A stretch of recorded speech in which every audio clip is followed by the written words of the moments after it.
샬롬 할렐루야. 시편 78편 12절에서 29절이요. 옛적에 하나님이 애굽 땅 소활 들에서 기이한 일들을 그들의 조상들의 목전에서 행하였으되 그가 바다를 갈라 물을 무더기같이 서게 하시고 그들을 지나가게 하셨으며 낮에는 구름으로 밤에는 불빛으로 인도하셨으며 광야에서 반석을 쪼개시고 매우 깊은 곳에서 나오는 물처럼 흡족하게 마시게 하셨으며 또 바위에서 시내를 내사 물이 강같이 흐르게 하셨으나 그들은 계속해서 하나님께 범죄하여 메마른 땅에서 지존자를 배반하였도다. 그들이 그들의 탐욕대로 음식을 구하여 그들의 심중에 하나님을 시험하였으며 그뿐 아니라 하나님을 대적하여 말하기를 하나님이 광야에서 식탁을 베푸실 수 있으랴. 보라, 그가 반석을 쳐서 물을 내쉬니 시내가 넘쳤으나 그가 능히 떡도 주시며 자기 백성을 위하여 고기도 예비하시랴 하였도다. 그러므로 여호와께서 듣고 노하셨으며 야곱에게 불같이 노하셨고 또한 이스라엘에게 진노가 불타올랐으니 이는 하나님을 믿지 아니하며 그의 구원을 의지하지 아니한 때문이로다. 그러나 그가 위에 궁창을 명령하시며 하늘문을 여시고 그들에게 만나를 비같이 내려 먹이시며 하늘 양식을 그들에게 주셨나니 사람이 힘센 자의 떡을 먹었으며 그가 음식을 그들에게 풍족히 주셨도다. 그가 동풍을 하늘에서 일게 하시며 그의 권능으로 남풍을 인도하시고 먼지처럼 많은 고기를 비같이 내리시고 나는 새를 바다의 모래같이 내리셨도다. 그가 그것들을 그들의 진중에 떨어지게 하사 그들의 거처에 두르셨으므로 그들이 먹고 심히 배불렀나니 하나님이 그들의 원대로 그들에게 주셨도다. 아멘. 마태복음 7장 7절. 구하라, 그리하면 너에게 주실 것이요. 찾으라, 그리하면 찾아낼 것이요. 문을 두드리라, 그리하면 너희에게 열릴 것이니. 아멘. 사무엘상 1장 11절이요. 서원하여 이르되 만군의 여호와여, 만일 주의 여종의 고통을 돌보시고 나를 기억하사 주의 여종을 잊지 아니하시고 주의 여종에게 아들을 주시면 내가 그의 평생에 그를 여호와께 드리고 삭도를 그의 머리에 대지 아니하겠나이다. 아멘.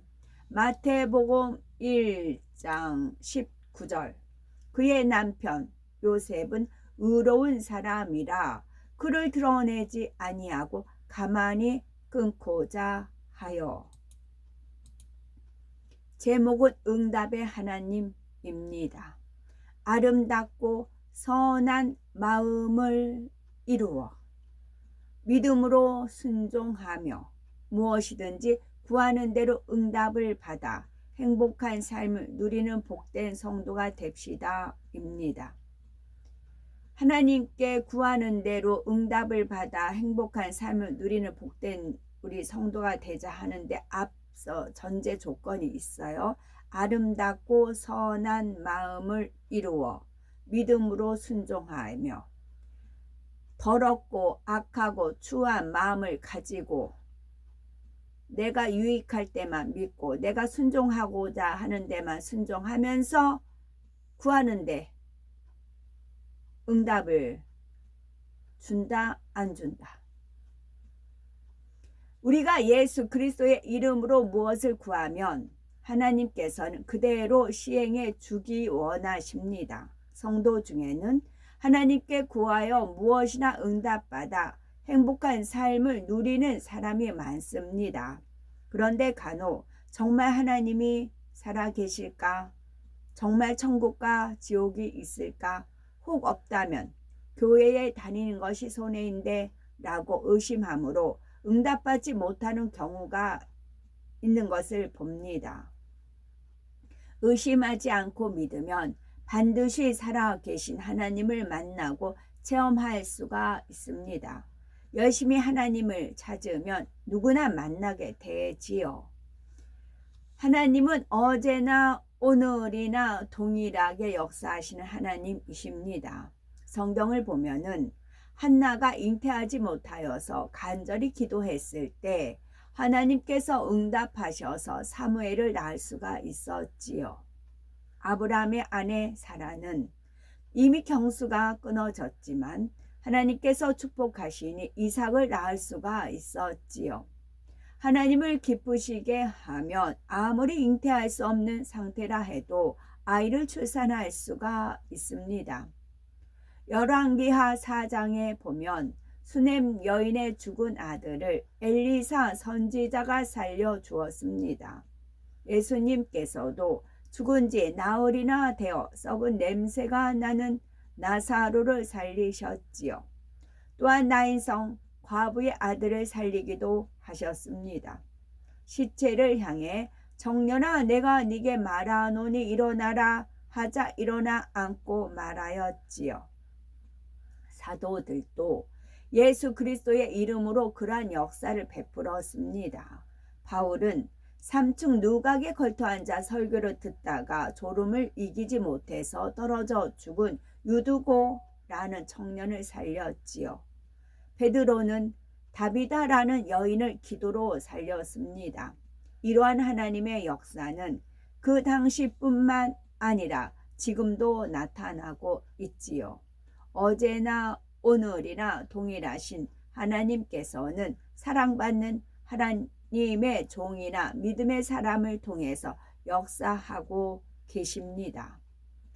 또한 우리 하나님은 만나 주시고 응답해 주시는 하나님이시지요. 이스라엘 백성은 하나님의 뜻과 섭리를 나타나기 위해서 선택된 민족입니다. 이들은 하나님의 섭리 가운데 애굽, 이집트에서 약 400년간 노예 생활을 합니다. 이때 심한 고역으로 단식하며 부르짖는 백성들의 소리가 하나님께 상달되지요. 그들의 기도를 들으신 하나님께서는 모세를 이스라엘의 백성의 지도자로 세워 그들을 애굽에서 이끌어내 적과 꿀이 흐르는 가나안 땅 축복과 구원의 땅으로 인도해 가셨습니다. 홍해를 마른 땅으로 건너게 하시며 낮에는 구름 기둥으로 그늘을 주시고 밤에는 불기둥으로 인도해 주셨지요. 그런데 백성들은 마실 물이 없다고 모세를 원망합니다. 그때 모세가 반석을 치니 물이 강같이 흘렀지요. 하지만 백성들은 어려움을 만날 때마다 계속 하나님께 불평하고 범죄합니다. 하나님이 광야에서 능히 식탁을 준비하시랴 저가 반석을 쳐서 물을 내심에 신화가 넘쳤거니와 또 능히 떡을 주시며 그 백성을 위하여 고기를 예비하시랴 하였지요. 하나님께서는 백성들의 믿음이 온전치 않음을 아시기에 어떻게 역사하십니까? 하늘문을 여시고 만나를 비같이 내려 40여 년간이나 먹이셨습니다. 또한 수많은 메추라기 떼를 이스라엘 백성의 거처에 보내 배불리 먹게 하시었지요. 이처럼 하나님께서는 그들이 원하는 대로 많은 기사와 표적을 베푸셨습니다. 그러면 이스라엘 백성이 출애굽하여 가나안 땅으로 가는 여정이 우리와 무슨 상관이 있는 걸까요? 이 여정은 우리가 죄 가운데 살던 생활에서 벗어나 천국에 들어가기까지 믿음의 생활을 의미합니다. 하나님께서는 이스라엘 백성에게 역사하신 것처럼 우리 삶 속에서 만나 주시고 응답하며 천국에까지 인도하십니다. 마태복음 7장 7절에 구하라 그러면 너희에게 주실 것이요 찾으라 그러면 찾을 것이요 문을 두드리라 그러면 너희에게 열릴 것이니 약속하셨으니 우리는 얼마든지 응답의 하나님을 만날 수가 있지요. 그러면 하나님의 응답은 어떤 사람에게 임하는 것일까요? 아브라함은 변함없는 믿음으로 응답을 받은 사람입니다. 그는 하나님께서 죽은 자도 살리시는 전지전능한 분이심을 믿었기에 어떤 것을 요구하시더라도 순종할 수가 있었습니다. 그러나 대부분의 사람은 자기 생각에 맞지 않으면 의심하고 원망 불평합니다. 이처럼 두 마음을 품으면 응답받을 수 없지만 어떠한 상황에 처한다 해도 변함없는 믿음을 소유하면 하나님의 응답을 받을 수가 있지요. 다음으로 하나님의 응답은 기도하는 사람에게 임합니다.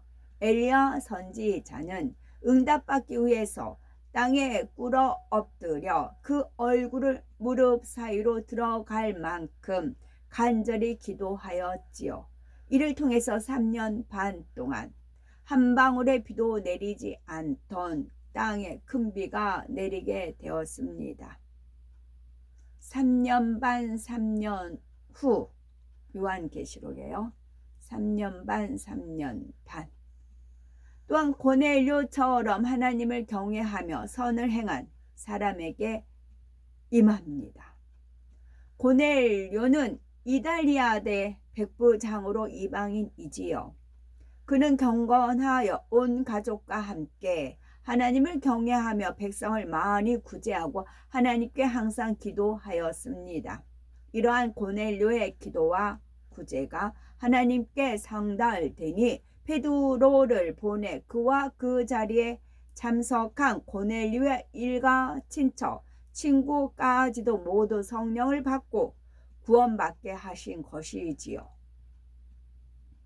솔로몬은 하나님 앞에 1천 번제를 정성껏 드림으로 축복과 응답을 받았습니다. 하나님을 기쁘시게 하니 솔로몬의 꿈에 하나님께서 나타나 내가 네게 무엇을 줄고 너는 구하라 하시었지요. 이때 솔로몬은 부귀영화가 아닌 백성을 잘 다스릴 수 있는 지혜를 구합니다. 그러자 하나님께서는 지혜는 물론이요 구하지 않은 부귀영화까지 주셨지요. 구약의 제사는 오늘날의 예배를 의미합니다. 우리도 하나님을 사랑하며 신령과 진정으로 예배 드릴 때 축복을 받을 수가 있습니다. 그러면 소년 다윗은 어떠하였습니까? 이스라엘 군대가 블레셋 군대와 대치할 때에 블레셋에는 골리앗이라는 큰 용사가 있었지요. 그가 40일간이나 아침 저녁으로 이스라엘 군대를 모욕하였지만 아무도 그와 싸우려고 나서지 않았습니다. 이를 목도한 다윗은 하나님의 군대를 모욕하는 것을 참을 수가 없었습니다. 이에 다윗이 골리앗을 향해 물매로 돌을 던졌는데 정확히 그의 이마에 박혀 엎드러지고 말았지요. 결국 이스라엘이 큰 승리를 거두었습니다. 다윗처럼 담대한 믿음을 가지고 나가면 아무리 불가능해 보이는 일들도 문제가 되지 않습니다. 우리가 하나님 앞에 합한 중심이 되면 무엇이나 응답받을 수가 있는 것입니다. 하나님을 신속히 만난 사람들의 중심을 살펴봅니다. 하나님을 신속히 만나는 사람들의 중심은 요셉은 마리아와 정혼한 사이였지요. 그런데 동침한 적도 없는데 마리아가 배가 불러옵니다. 물론 마리아는 예수님을 성령으로 잉태했지만 요셉은 이 사실을 알지 못했습니다. 당시 구약의 율법에 의하면 가늠한 여인은 돌로 쳐 죽이도록 되어 있지요. 그러나 요셉은 사랑하는 여인을 죽게 할 수는 없었습니다. 요셉은 의로운 사람이므로 이를 드러내지 않고 가만히 끊고자 했지요. 상대의 허물을 알리거나 해를 끼치려는 마음이 없었습니다. 이런 착하고 의로운 마음이었기 때문에 주의 사자가 꿈에 나타나 네 아내 마리아 데려오기를 무서워 말라, 저에게 잉태된 자는 성령으로 된 것이라 하였지요. 한편 마리아는 어떤 마음입니까? 가브리엘 천사가 마리아에게 나타나 하나님의 뜻을 전하지요. 보라, 네가 수태하여 아들을 낳으리니 그 이름을 예수라 하라. 저가 큰 자가 되고 지극히 높으신 이의 아들이라 일컬을 것이요 했지요. 이때 마리아는 자신의 처지와 어려움을 생각지 않고 주의 계집종 이온이 말씀대로 내게 이루어지이다 고백하며 그대로 믿고 순종하였습니다. 세례 요한의 부모인 사가랴와 엘리사벳도 하나님 보시기에 의로운 사람이었지요. 제사장이었던 사가랴와 아내 엘리사벳은 늙도록 자녀가 없었습니다. 하나님께서는 의로운 그들에게 주님의 길을 예비하는 사명을 가진 세례 요한을 잉태하도록 축복해 주셨지요. 우리는 이제 어떤 마음과 어떤 중심으로 나아가야 하나님을 만날 수 있는지 알았을 것입니다.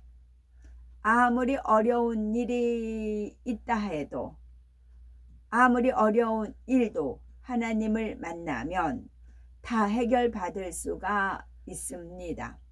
하나님께서는 우리의 생사, 화, 복을 주관하신 분이기 때문이지요. 하나님께서는 합당한 사람에게 분명히 만나 주심으로 그분의 말씀대로 순종하여 복을 받고 형통한 길로 항상 인도함 받아 나가는 복되고 복외롭고 아름다운 우리가 되어야 되겠습니다. 아멘.